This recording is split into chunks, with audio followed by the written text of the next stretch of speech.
প্রিয় দর্শক বন্ধুরা, ভিডিওটি ভালো লাগলে অবশ্যই চ্যানেলটিকে সাবস্ক্রাইব করে 1000 সাবস্ক্রাইবার পূরণ হতে পাশে থাকবেন। বড় বৌমা, তোমার গয়নাগুলো দাও, তোমার দেবরের বউ উঠায়ে আনার পর তোমাকে দিয়ে দিব গয়নাগুলো। আমি অবাক হয়ে শাশুড়ি মায়ের দিকে তাকিয়ে বললাম, মা, তাহলে আমি কি পরবো? আর গয়না বলতে শুধু তো একটা গলার সীতাহার আর একজোড়া কানের দুল, এছাড়া তো আমার আর গয়না নেই। তাও এগুলো আমার বাবা দিয়েছে বিয়ের সময়। আমার কথা শুনে শাশুড়ি রাগ দেখিয়ে বলল, গয়না দিবে না এটা আগে বললেই হতো। তোমার বাবার গয়না এই কথাগুলো না টানলেও পারতে, বলে উনি চলে গেল। একটু পরে আমার স্বামী এসে আমাকে রুমে ডেকে নিয়ে বলল, গয়নাগুলো যখন একদিনের জন্য চাচ্ছে তাহলে দিয়ে দাও। তাছাড়া গয়নাগুলো তো বউ তুলে আনার পর তো দিয়েই দিবে। আমি আর কোনো কথা বললাম না, অভিমান করে গয়নাগুলো দিয়ে দিলাম। আমি আর দেবরের বউ তুলতে গেলাম না। খালি গলায় গেলে কেমন দেখা যায়। বুকের ভেতর হাজারটা কষ্ট আর অভিমান জমা করে নিজের খালি ঘরের বিষণ্ণ কোণে বসে রইলাম। ঘরের আয়নাটার দিকে তাকাতেই চোখ দুটো জলে ভরে এলো। খালি গলা আর ফাঁকা কান দুটো যেন আমাকে তীব্রভাবে বিদ্রুপ করছে। আমার বাবা মধ্যবিত্ত ঘরের মানুষ হয়েও সাধ্যের সবটুকু দিয়ে এই সামান্য সীতাহার আর কানের দুল জোড়া বানিয়ে দিয়েছিলেন। তিনি চেয়েছিলেন তার মেয়ে যেন শ্বশুরবাড়িতে মাথা উঁচু করে দাঁড়াতে পারে। কিন্তু আজ বিয়ের মাত্র 2 বছরের মাথায় সেই গয়না দুটো আমার গা থেকে খুলে নেওয়া হলো, তাও অন্য কারো সম্মান আর লোক দেখানো সাজানোর জন্য। আস্তে আস্তে বিকেল গড়িয়ে সন্ধ্যা নামলো, আর বাইরে থেকে গাড়ির হর্ন শব্দ ভেসে এলো। ছোট দেবর রনির বিয়ে উপলক্ষে বাড়ি আলোয় ঝলমল করছে। চারদিকে আত্মীয় স্বজনের কোলাহল আর হাসি ঠাট্টা। আমি শুধু এক কোণে পড়ে রইলাম। কেউ একবার এসেও জিজ্ঞেস করলো না আমি কেন গেলাম না বা আমি কেমন আছি। এমনকি যে স্বামীর উপর ভরসা করে গয়নাগুলো হাতে তুলে দিলাম, সেও নতুন বউ বরণের ব্যস্ততায় আমাকে এড়িয়ে চলল। বুকের মধ্যে জমা হওয়া অভিমানটা ধীরে ধীরে এক গভীর কষ্টে রূপ নিল। সেদিন রাতের অনুষ্ঠান শেষ হলে একসময় নিস্তব্ধতা নেমে এলো। আমি নিজেকে বুঝিয়ে শান্ত করার চেষ্টা করলাম।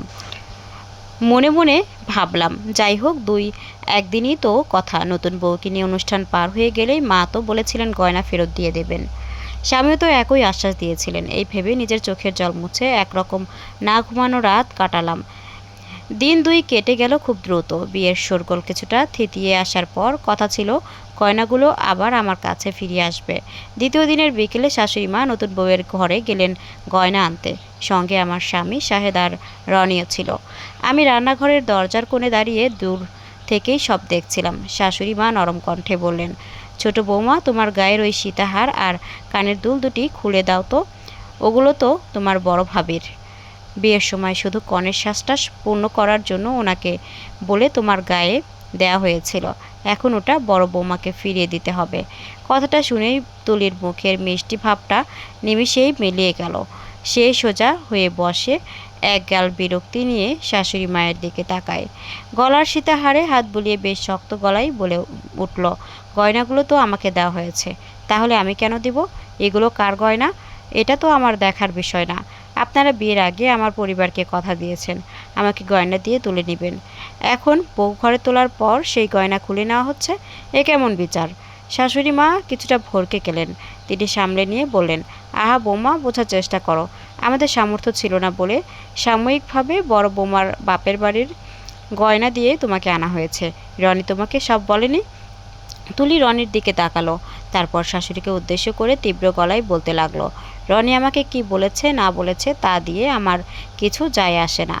আমি জানি এগুলো বিয়ের কনে হিসেবে আমাকে পরানো হয়েছে, মানে এগুলো এখন আমার গয়না। বড় ভাবির বাপের বাড়ির গয়না নাকি কার গয়না সেটা আপনাদের আর ভাবির অভ্যন্তরীণ বিষয়।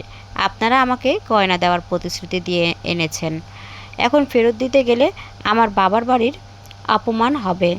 আমি এক চুলো গয়না ছাড়ব না। তুলির এই ঔদ্ধত্যপূর্ণ কথাবার্তা শুনে ঘরের পরিবেশ মুহূর্তের মধ্যে থমথমে হয়ে গেল। শাশুড়ি মা নিজের ভুল বুঝতে পেরে দিশেহারা হয়ে পড়লেন। শাহেদ একটু এগিয়ে এসে তুলিকে বোঝানোর চেষ্টা করলো, ছোট বউ, তুমি একটু বোঝার চেষ্টা করো। ওটা আমার স্ত্রীর বাবার দেওয়া উপহার, ওটার সঙ্গে ওর আবেগ জড়িয়ে আছে। তুলি থামল না, বরং আরও এক ধাপ এগিয়ে আমার স্বামীকেও শুনিয়ে দিল, আপনি নিজের বউয়ের পক্ষ নিয়ে আমাকে বোঝাতে আসবেন না। বড় ভাই, আপনাদের যদি গয়না দেওয়ার সামর্থ্য না থাকতো তবে রনির বিয়ে দেওয়া উচিত হয়নি। এখন পরের গয়না মেরে দিয়ে আমাকে ঘরে আনবেন আর নাম খারাপ হবে আমার। আমি গয়না দেব না, ব্যাস। কথাগুলো তীর তীর হয়ে এসে যেন আমার বুকে বিঁধল। নিজের বাবার দেওয়া শেষ সম্বলটুকু আজ অন্য একজনের অহংকারের পাত্রে পরিণত হয়েছে। আমি দরজার পাশে দাঁড়িয়ে শুধুই চোখের জল মুছতে লাগলাম। যে ঘরের সম্মানের কথা ভেবে মুখ বুজে গয়না খুলে দিয়েছিলাম, সেই ঘরে আজ আমার বাবার স্মৃতির আর কোনো মূল্যই অবশিষ্ট রইল না। তুলির গলার তীক্ষ্ণ আর স্পষ্ট আওয়াজ পুরো ঘরে প্রতিধ্বনি হয়ে মিলিয়ে যাওয়ার পরও বেশ কিছুক্ষণ কারো মুখে কোনো কথা ফুটল না। ঘরের প্রতিটি মানুষ যেন কাঠের পুতুলের মতো স্থির হয়ে দাঁড়িয়ে রইল। শাশুড়ি মা নিজের ভুল বুঝতে পেরে মাথা নিচু করে দাঁড়িয়ে আছেন, আর আমার স্বামী শাহেদ এক চরম অপরাধবোধ আর বিশৃঙ্খলার মধ্যে জমে আছে। রনিও নিজের বউয়ের এই তেজি রূপ দেখে চুপ হয়ে গেল। একটা শব্দও তার মুখ দিয়ে বের হলো না। আমি আর সেখানে এক মুহূর্ত দাঁড়াতে পারলাম না। বুকের ভিতর থেকে একটা গুমড়ে ওঠা কান্না গলার কাছে এসে আটকে যাচ্ছিল। আমি আঁচলে মুখ গুজে প্রায় দৌড়ে নিজের ঘরে চলে এলাম।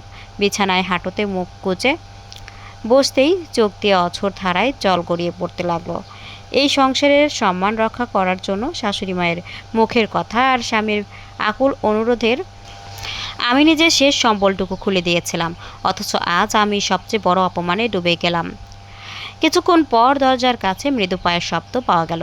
আমি ভেবেছিলাম হয়তো শাহেদ এসেছে আমাকে সান্ত্বনা দিতে কিংবা নিজের অক্ষমতার জন্য ক্ষমা চাইতে, কিন্তু চোখের জল মুছে তাকিয়ে দেখি দরজার চৌকাঠে দাঁড়িয়ে আছে নতুন বউ তুলি। তার গায়ে এখনও বিয়ের দামি শাড়ি, তবে মুখে কোনো অপরাধবোধের ছাপ নেই। আত্মবিশ্বাসী পদক্ষেপে সে ঘরের ভেতরে হেঁটে এলো। আমাকে দেখে তুলি একটা দীর্ঘশ্বাস ফেলল। তারপর বিছানার এক পাশে এসে বসে খুব স্বাভাবিক গলায় বলল, ভাবি, আপনার সাথে আমার কোনো ব্যক্তিগত শত্রুতা নেই, আর আমি কোনো খারাপ মেয়েও নই, কিন্তু আমি শুধু নিজের অধিকারটুকু বুঝে নিচ্ছি। আমি অবাক চোখে তুলির দিকে তাকিয়ে রইলাম। যে মেয়েটা একটু আগে পুরো ঘরের মানুষের সামনে ঝড়ের মতো গর্জে উঠল, সে এখন এত ঠান্ডা মাথায় আমার সামনে বসে কথা বলছে। নতুন বউ হয়ে এসে শ্বশুরবাড়ির মুরব্বীদের মুখে মুখে কথা বলা, এসব তো আমার কল্পনারও বাইরে ছিল। আমি যখন এই ঘরে নতুন বউ হয়ে এসেছিলাম, তখন লজ্জায় কারো সাথে চোখ তুলে কথা বলার সাহসটুকু পেতাম না। বড়দের কথা মেনে নেওয়াই ছিল আমার একমাত্র কাজ, অথচ এই মেয়েটি কত সহজেই নিজের শক্ত অবস্থান জানান দিয়ে দিল। তুলি আমার দিকে তাকিয়ে বলতে লাগলো, ভাবি, বিয়ের আগে আমার বাবা মাকে আপনারাই কথা দিয়েছিলেন যে আমাকে গয়না দিয়ে ঘরে তুলে নেবেন। আমার পরিবার সেই কথার উপর ভরসা করে এই বিয়েতে রাজি হয়েছিল। এখন বিয়ের দুদিন পরই যদি সেই গয়না আমার গা থেকে খুলে নেওয়া হয় আর সেই খবর যদি আমার বাবার কানে যায়, তবে আমার বাবার সম্মান কোথায় গিয়ে ঠেকবে বলুন তো? তখন দুই পরিবারে একটা বিরাট অশান্তি লেগে যাবে। আর তাছাড়া আমি আমার জিনিস ছোটবেলা থেকেই আগলে রাখতে জানি। যা আমার পাওয়ার কথা ছিল তা আমি ছাড়ব না। নতুন বউয়ের মুখে এত পরিণত আর স্পষ্ট কথা শুনে আমি স্তম্ভিত হয়ে গেলাম। তার যুক্তিগুলোর সামনে দাঁড়িয়ে হুট করে তাকে খারাপ বানিয়ে দেওয়া যায় না, কিন্তু আমার বুকের ভেতর যে রক্তক্ষরণ হচ্ছে তার হিসাব কে দেবে? আমি কোনো মতে নিজের কণ্ঠস্বর কিছুটা শক্ত করে তুলিকে বললাম, তুলি, তুমি তোমার অধিকারের কথা বলছো, সেটা হয়তো তোমার দিক থেকে ভুল নয়, কিন্তু তুমি কি জানো ওই গয়নাগুলো আমার জন্য কি? ওই সীতাহার আর কানের দুল দুটো আমার বাবা অনেক কষ্ট করে বানিয়ে দিয়েছিলেন।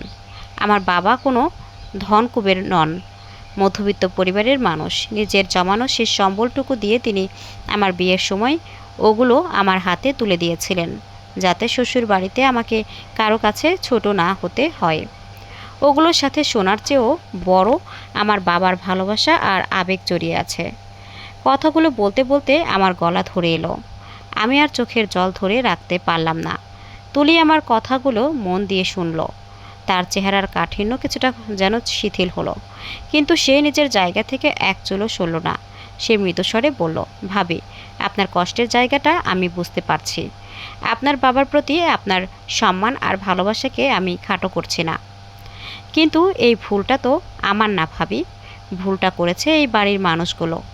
আপনার স্বামী, আমার স্বামী আর শাশুড়ি মা। তারা সামর্থ্য না থাকা সত্ত্বেও লোক দেখানো বড়াই করতে গিয়ে আপনাকে আর আমাকে দুটো ভিন্ন আগুনে এনে দাঁড় করিয়ে দিয়েছে। তারা আপনাকে মিথ্যে আশ্বাসে গয়না খুলিয়ে নিয়েছে, আর আমাকে মিথ্যে প্রলোভনে গয়না পরায়ে এনেছে। এখন এই ভুলের মাসুল আমি কেন নিজের বাবার সম্মান বলি দিয়ে দেব? তুলির কথা শুনে আমার কাছে পুরো বিষয়টা একদম আয়নার মতো পরিষ্কার হয়ে গেল। আসলে তো তাই, তুলি তো কারো গয়না চুরি করতে চায়নি, তাকে তো গয়না দেওয়া হয়েছিল। দোষ তো আমার আর তার মাঝখানে দাঁড়িয়ে থাকা ওই মানুষগুলোর, যারা সম্মান আর লোক দেখানোর জন্য দুটো মেয়ের আবেগ নিয়ে খেলা করলো। তুলি উঠে দাঁড়ালো, যাওয়ার আগে আমার দিকে তাকিয়ে শান্ত কণ্ঠে বলল, ভাবি, আমি আপনাকে কষ্ট দিতে চাইনি, তবে আপনার গয়নার যদি আপনার ফেরত চাই তবে সেটা আপনার স্বামীর কাছ থেকে বুঝে নিন।